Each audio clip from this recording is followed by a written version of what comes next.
Good morning friends, welcome back to my YouTube channel study Samajh. Study Samajh में आप लोगों का बहुत बहुत स्वागत है। पिछले क्लासेस में हम लोगों ने एक्सरसाइज 1.2 के कुछ क्वेश्चंस को देखे थे।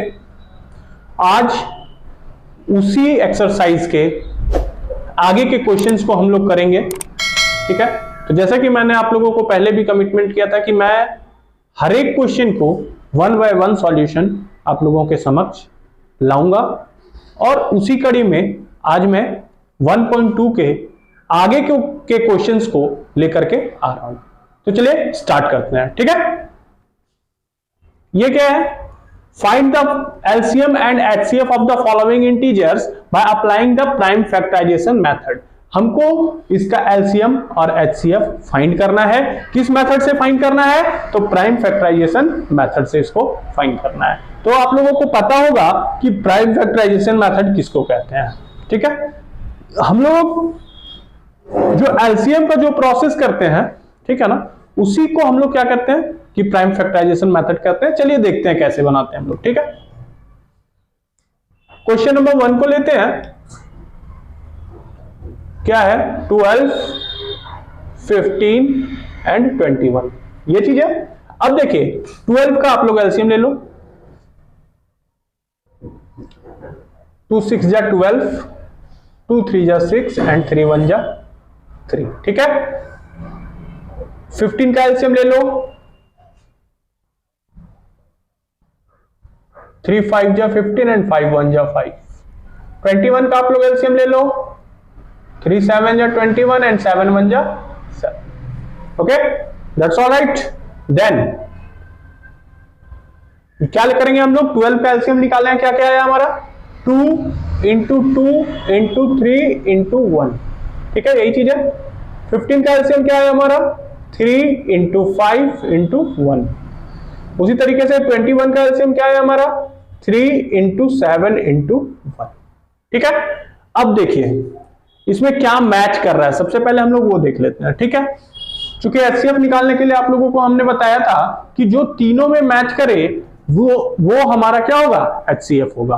या दो वैल्यू दिया हुआ रहेगा तो दोनों में से अगर मैच करे तो वो होगा हमारा एचसीएफ। अगर यहाँ 3 दिया हुआ है तो तीनों में मैच करना चाहिए, जो मैच करेगा वही वैल्यू हमारा क्या होगा? एचसीएफ होगा, ठीक है। तो चलिए देखते हैं क्या मैच कर रहे हैं यहाँ पे हमारा 3 मैच कर रहा है ना। तो ये हमारा क्या हो जाएगा? HCF लिखेंगे। HCF is equals to 3। उसी तरीके से क्या करेंगे हम लोग? एलसीएम निकाल लेंगे। एलसीएम में मैंने आप लोगों को बताया था कल भी कि हम लोग को जो मिलता है उसको भी लिखते हैं और जो नहीं मिलता है उसको भी लिखते हैं, ठीक है। तो चलिए जो मिलता है पहले उसको लिख लेते हैं। क्या है? 3। अब क्या क्या नहीं मिला? 2 इंटू 2 नहीं मिला, और क्या नहीं मिला? 5 नहीं मिला, और क्या नहीं मिला? 7 नहीं मिला, ठीक है। चलिए अब देखते हैं।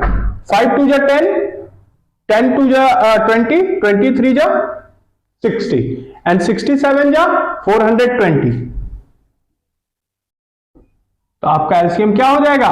420 आपका एलसीएम हो जाएगा, ठीक है। क्लियर है? चलिए नेक्स्ट क्वेश्चन को अब हम लोग देखते हैं। Question number 2। क्वेश्चन नंबर 2 क्या हमारे पास?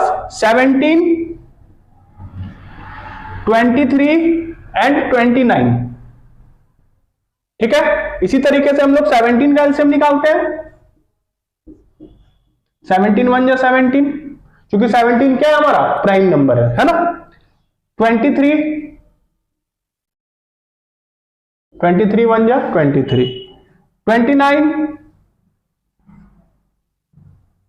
1 जा 29, ठीक है। Because all are prime number, so it is divisible by his own और 1, okay. That's why we factorize 17, then the value of 17 and 1 will come, okay. So we take 17 equals to 17 into 1, 23 equals to 23 into 1, 29 equals to 29 into 1। अब हमारा इसमें क्या हो रहा है? कौन match कर रहा है? 1 मैच कर रहा है, तो 1 को सर्कल कर दो, ठीक है। आप लोग यहाँ पे 1 को भी सर्कल कर सकते थे, यहाँ पे इंटू 1 करेंगे तो क्या आ जाएगा, 3 ही ना आएगा, ठीक है, इसलिए 1 को आप छोड़ भी सकते हैं, कंसिडर भी कर सकते हैं, ठीक है। तो यहाँ क्या हो जाएगा, HCF इज इक्वल्स टू क्या मिला, सिर्फ 1 मिला, तो 1 हो गया। और एलसीएम क्या हो जाएगा, एलसीएम को आप लोग मल्टीप्लाई कर लो, 17 इंटू 23 इंटू 29 इंटू 1, ठीक है। तो अब मल्टीप्लाई करो, चलो 17 इंटू 23 है, 7 3 जा 21, कैरी ओवर 2, 3 1 जा 3 और 2 5, और 17 2 जा 34 होता है, फिर क्या है 29 है,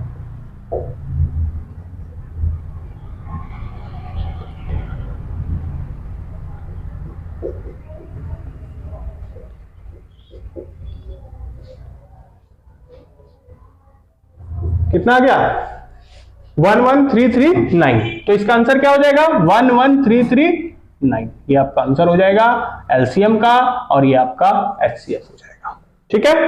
मुझे लगता है आप लोगों को यहां तक समझ में आ गया होगा। अब हम लोग थर्ड क्वेश्चन को बनाते हैं, ठीक है, इसको मैं मिटा रहा हूं और अब थर्ड क्वेश्चन को करेंगे, ठीक है। चलिए थर्ड क्वेश्चन को देखते हैं क्या है।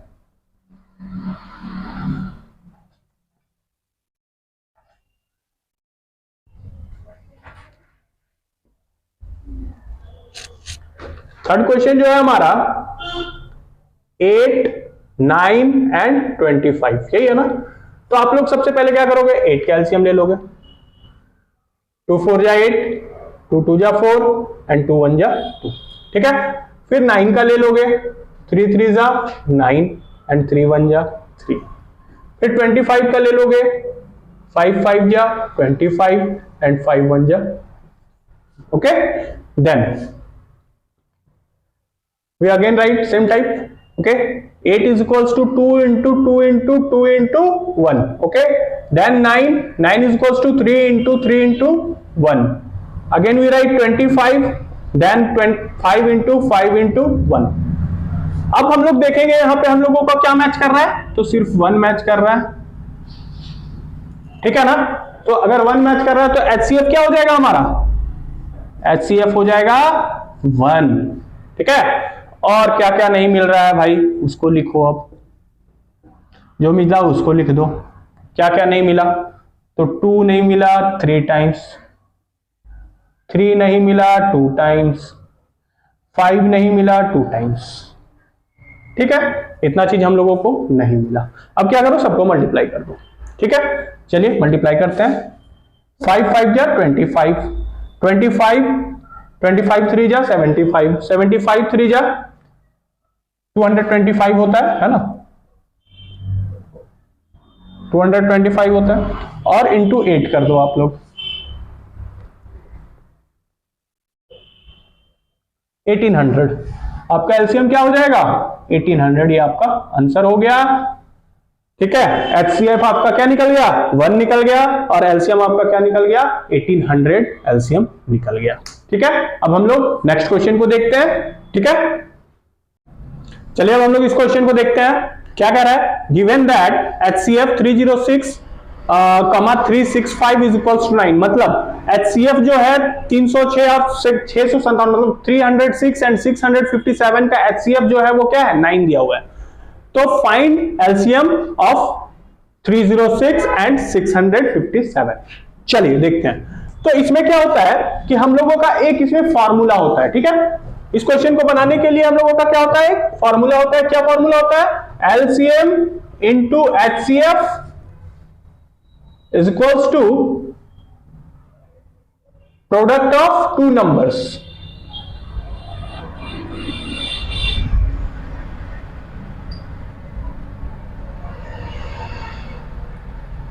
ठीक है।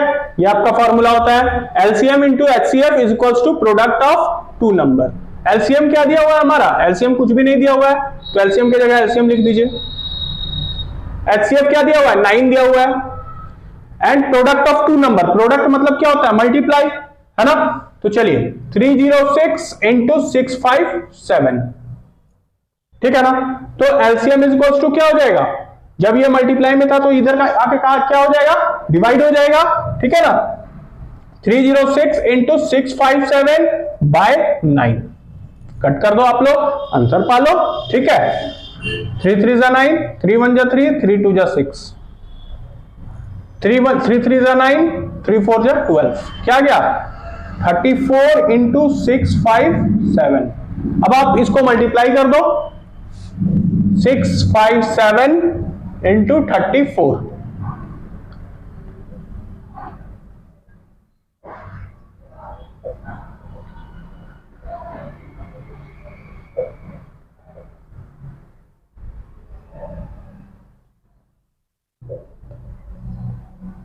क्या आंसर आ गया आपका? 22338। 22338 ये आपका क्या हो जाएगा? एलसीएम हो जाएगा। ठीक है, चलिए तो अब हम लोग नेक्स्ट क्वेश्चन को देखते हैं। चलिए अब इस क्वेश्चन को देखते हैं। इसमें क्या कह रहा है? Check whether 6n can end with the digit 0 for any natural number n। इसमें हमको चेक करना है क्या 6n जो है वो एंड कर रहा है 0 डिजिट के साथ। ठीक है, तो 0 digit for any natural number, कोई भी नंबर जो n अगर कोई भी नेचुरल नंबर है तो क्या वो 0 डिजिट पर एंड कर रहा है, वो हमको देखना है। तो इसमें हम लोगों को पता है कि कोई भी फैक्टराइजेशन 0 में कब एंड करेगा? जब वो 5 से डिविजिबल हो। और 6 जो है वो हमारा 5 से क्या है? डिविजिबल नहीं है, क्योंकि इसका जब हम लोग फैक्टर करते हैं तो वो क्या आता है? 2 और 3 आता है। ठीक है, तो ये डिविजिबल नहीं है और ये नेचुरल नंबर n से डिविजिबल नहीं होगा। ठीक है, तो इसको लिखना होगा, इसमें सिर्फ क्या लिखना है कि if the number 6n ends with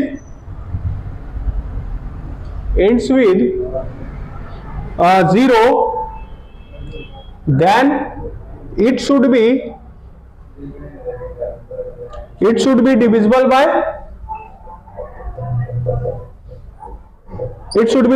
by 5, as we know any number with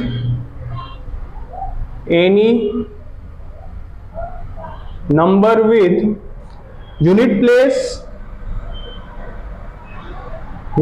place as 0 or divisible by 5। ठीक है, divisible by 5।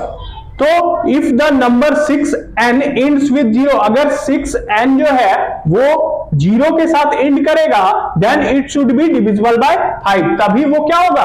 5 से डिविजिबल होगा। As we know that any number with unit place 0, अगर हम लोग जानते हैं कि अगर कोई भी नंबर का यूनिट डिजिट अगर 0 हो तो वो क्या होगा? 5 से डिविजिबल होगा। लेकिन अगर हम लोग इसका प्रोडक्ट निकालते हैं 6n का, तो क्या हो जाएगा? 6 का आप लोग एलसीएम निकाल लो, तो 2 3 जा 6। ठीक है, 2 इंटू 3 के रिस्पेक्ट में आता है। ठीक है ना, इसी के रिस्पेक्ट में आता है, तो क्या हो जाएगा? इसका जो है लास्ट डिजिट क्या 0 आ रहा है? यूनिट डिजिट 0 आ रहा है? नहीं आ रहा है, तो लिखेंगे no any natural number, 6n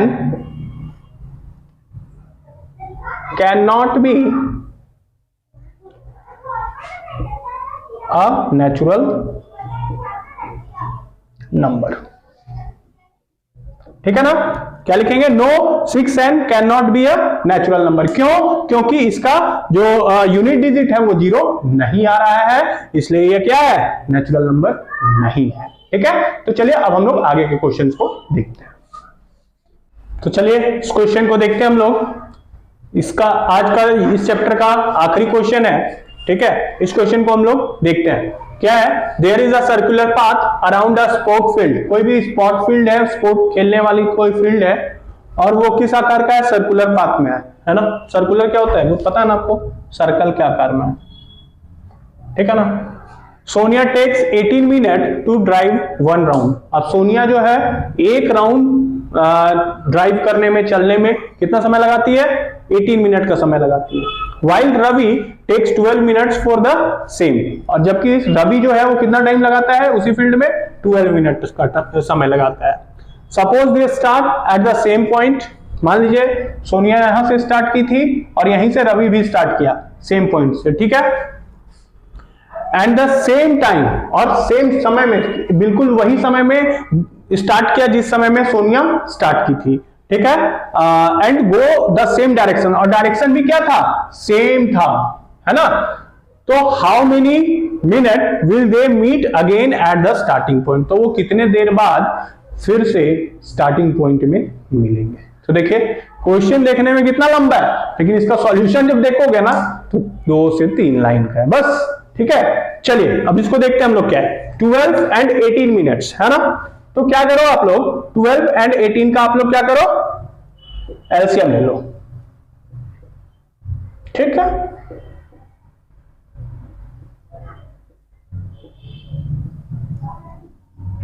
अब तो नहीं डिविजिबल होगा, है ना, तो क्या हो जाएगा, LCM is equals to 2 into 3 into 2 into 3, ठीक है। 3 3 जा 9, 9 2 जा 18, और 18 3 जा 54, मतलब 54 मिनट के बाद वे दोनों फिर उसी जगह पे मिलेंगे, ठीक है। क्लियर है, कोई डाउट तो नहीं है, कितना लंबा चौड़ा क्वेश्चन और सॉल्यूशन 2 लाइन का, ठीक है। तो चलिए आज के क्लास हमारा यहीं पे खत्म होता है ना। मुझे विश्वास है कि आप लोगों को सारे क्वेश्चंस जो हैं उसके सॉल्यूशन बहुत अच्छे तरीके से समझ में आ गए होंगे।